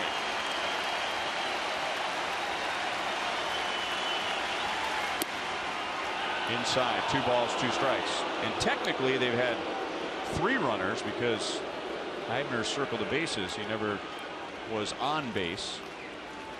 And the outfield really shallow on Gerard Dyson. They're trying to prevent any kind of a doinkers or anything. You see center fielder Pilar, he's way in.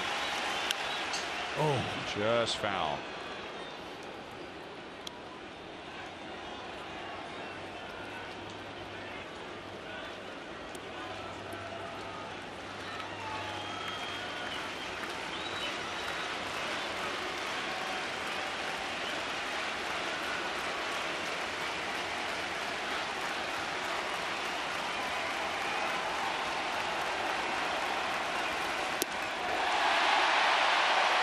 6 strikeouts.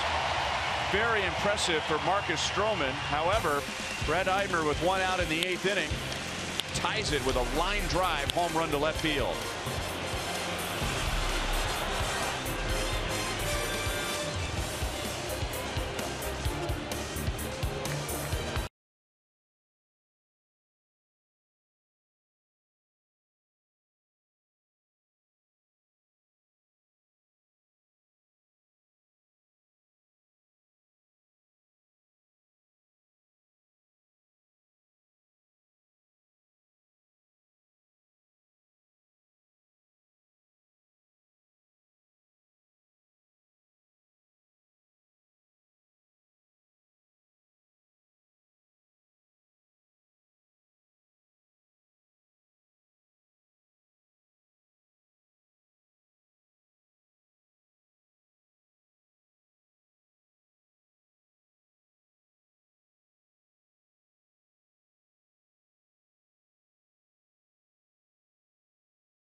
Kelvin Herrera goes to the All-Star game for a 2nd straight season.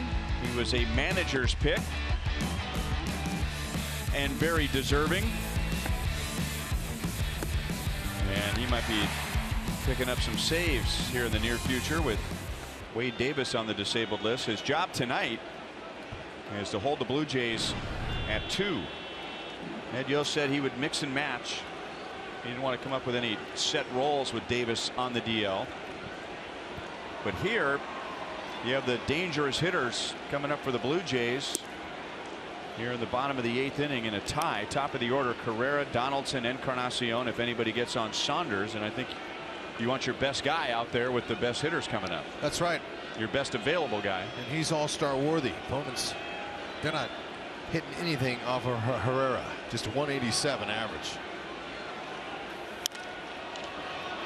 Above average fastball. He'll go 95 to 98, 88 mile-an-hour changeup and a slider that's really been effective this season for him.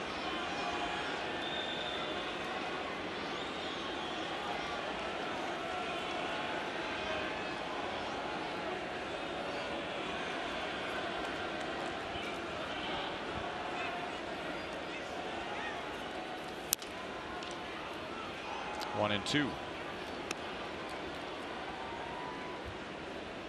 Carrera drove in the Blue Jays' 2nd run with a 2-out single against Kennedy in the 5th inning. He's 1 for 3. Blue Jays' other run was a home run from Michael Saunders.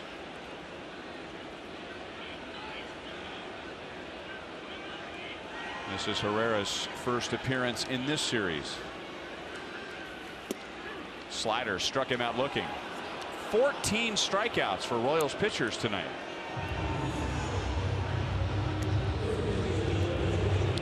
Fantastic breaker. Gonna get that ball. Starts up and ended up right there where he wants it. Nice depth, and it throws you off when you know that Herrera's got that fastball. You got to look for that and his changeup, and then now that 3rd pitch has been a really a nice diversion from the other 2 pitches for him. Going right after Donaldson. That was at 99 with some boring in action. 0 for 4 against Herrera. 0 for 2 tonight with a walk. That heater had some hair on it.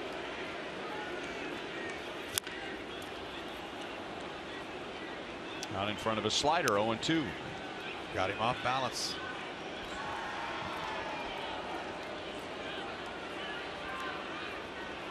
Infield defense not pulled over as much as they were earlier off of Kennedy. With the velocity on Herrera's fastball, a lot of hitters going to be behind it.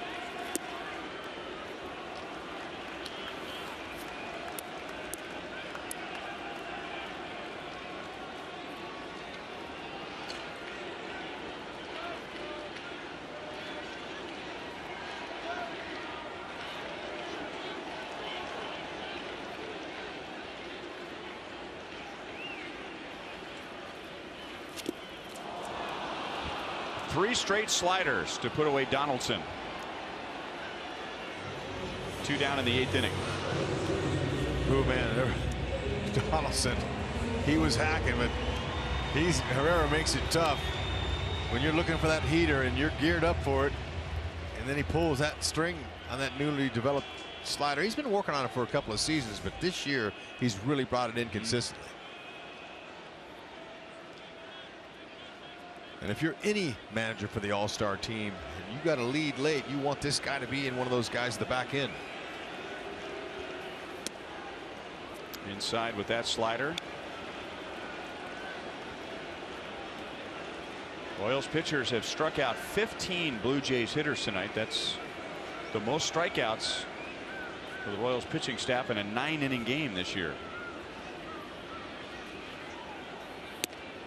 Changeup. That's a dangerous spot with a changeup. Encarnacion has 1 hit against Herrera, and it was a home run. He's 1 for 3 tonight with a single. Hitter of his caliber, if you guess right and you get your pitch, he knows what to do with it. It's a short, compact swing.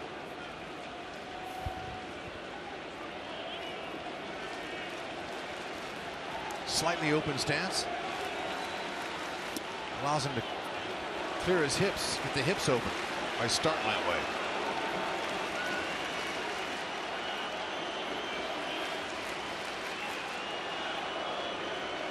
Now, how badly do you want to pitch to him here? Well, if you do this, how about a slider off the plate? Or 98 at the knees. Yeah.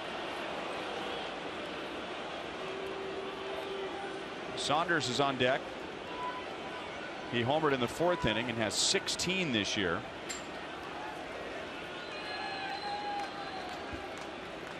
Encarnacion has 22. Up the line, not a fast runner. He makes a turn at first, and he'll beat the throw with a double.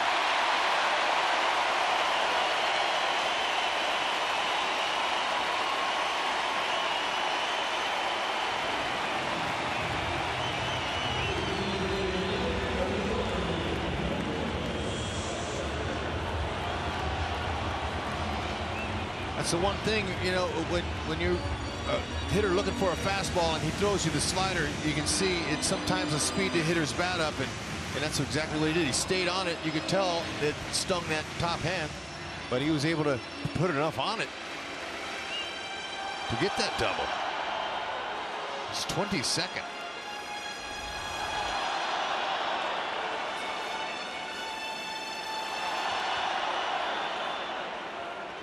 Saunders, a .246 hitter with runners in scoring position.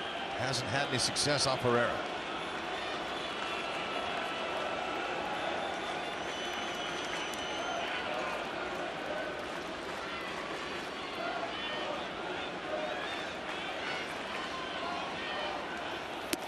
Changeup is outside. Saunders is 1 for 3 with a 4th inning home run tonight.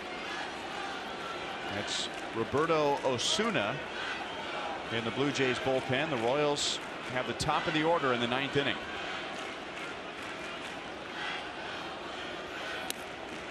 Back-to-back changeups. Herrera having some difficulty with his landing foot, the grip there. He's been making some adjustments on that mound. Not very comfortable.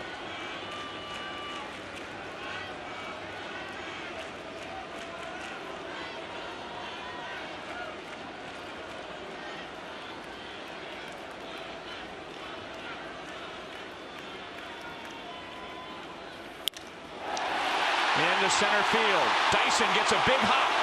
Encarnacion to the plate, and the throw is way offline.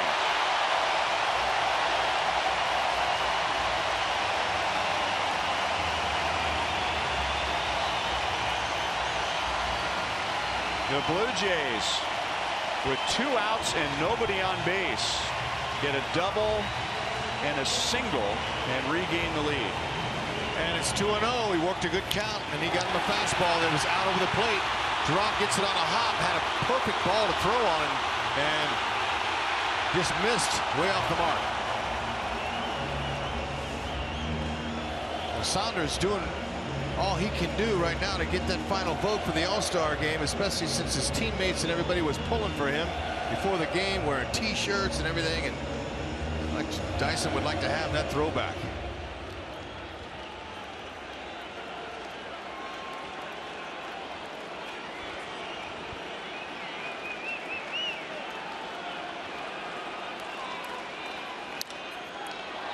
That's a fair ball.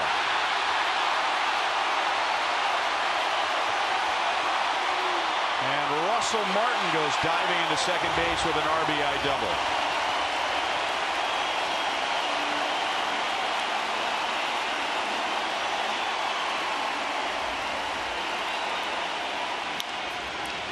Wow, I mean, he just sliced that ball right by the over the bag there. It is.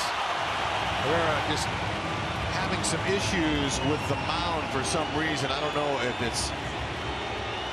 Obviously, he's been working on his landing foot there. The dirt there, he's just not comfortable. You can tell. Blue Jays capitalizing. Well, he struck out Herrera. He struck out Donaldson. Stroman appears to be done for the night. But then Encarnacion got ahead in the count and doubled up the left field line. Saunders singles at home, and then Martin doubles in Saunders.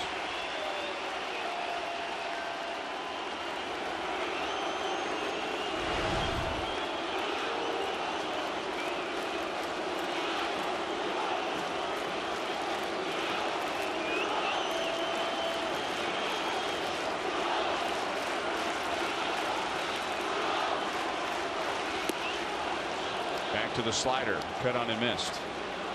Tulowitzki struck out twice against Kennedy and once against Hochevar.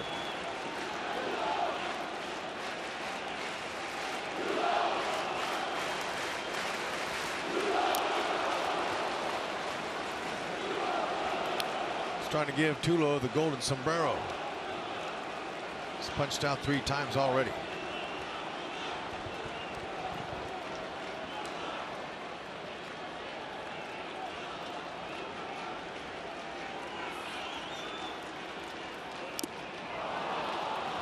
And he does strike out 4 times.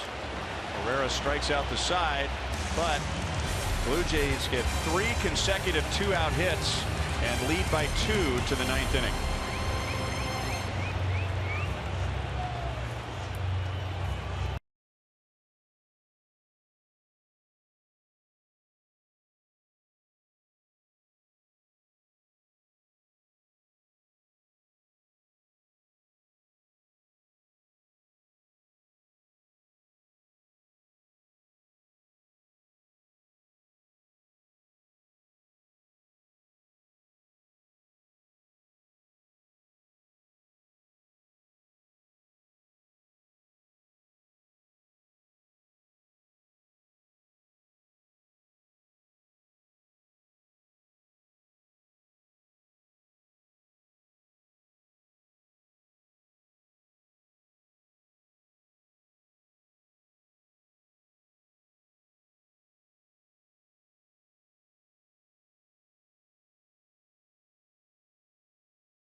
Until the All-Star break, and the Seattle Mariners will be in town for a 4-game series beginning tomorrow night, which is Buck Night. Danny Duffy will take the mound in game 1 against lefty James Paxton.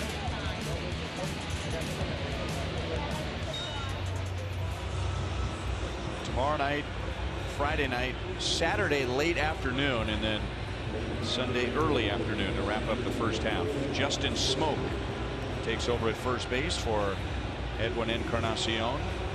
Boulevard Royals Live coming up after the game.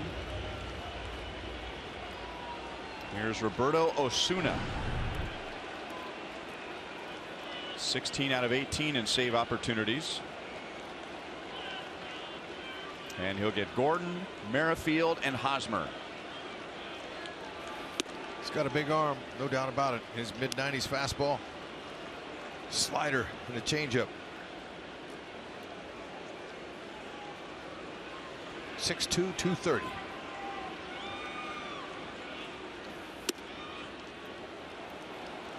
Two balls and no strikes. Happy to see somebody else besides Marcus Stroman, who just really baffled Royals hitters.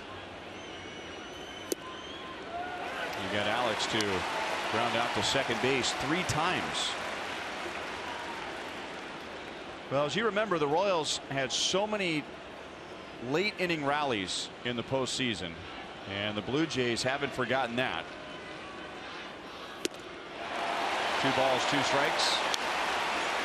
The Blue Jays bullpen ERA against the Royals in the American League Championship Series was over 9. The Royals bullpen ERA was about 2.5.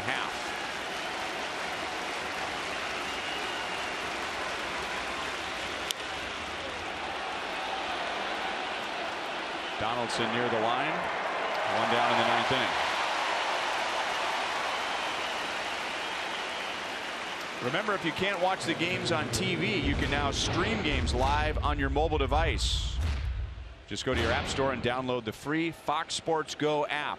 Log in and stream the Royals wherever you go.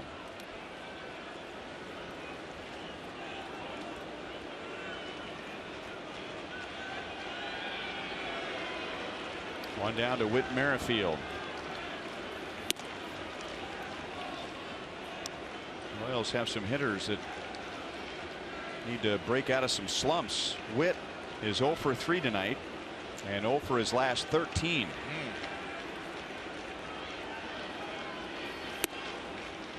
Salvador Perez is 0 for 3 tonight and 0 for his last 22. That's a career high. And Paulo Orlando is 0 for 3 tonight and 0 for his last 16. Yeah. 2 balls, 1 strike. It's bound to happen. You know, you could tell in the first game up here in Toronto with Aaron Sanchez was on his game. Whit just looked like he was confused and was guessing. And it's going to happen. That's how hard this game is every night. Pretty good swing there. 2 balls, 2 strikes. The good news is that's a long time for these guys to not have any hits, so they're going to happen. Hopefully they'll start it at home. 9 pitches, all 95 or faster from Osuna. Off speed, tough hop. Tulowitzki, backhand play, and throws out Merrifield. Wow, he made that look easy. That is a tough pickup, first of all, and then to throw in the next step, an accurate underarm throw from down to the side. Perfect throw. That's another. That's a beauty, especially with the speedy runner.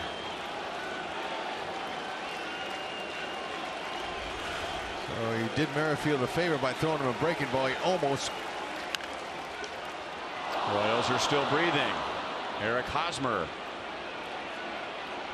thought about digging for 2. The Royals don't need that down by 2. What they need is the tying run to come to the plate. Eric Hosmer has a 2-hit game.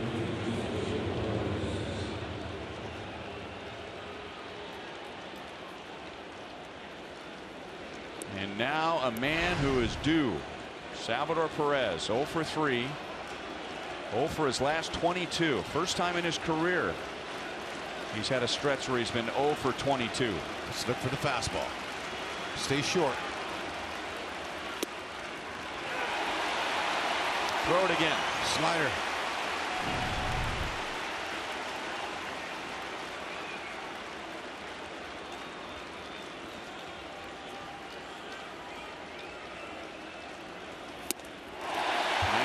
In on his hands.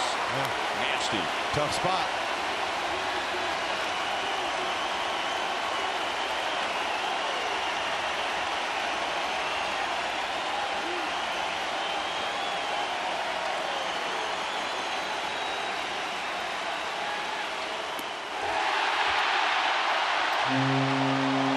Osuna gets the job done, and the Blue Jays sweep the Royals at Rogers Center.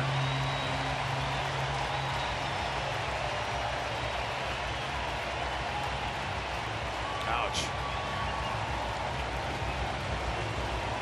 Now the Royals have lost 8 of their last 9 regular season games here, and if you include the postseason, they've lost 10 of their last 12 here in Toronto. Final score 4-2. We'll be right back.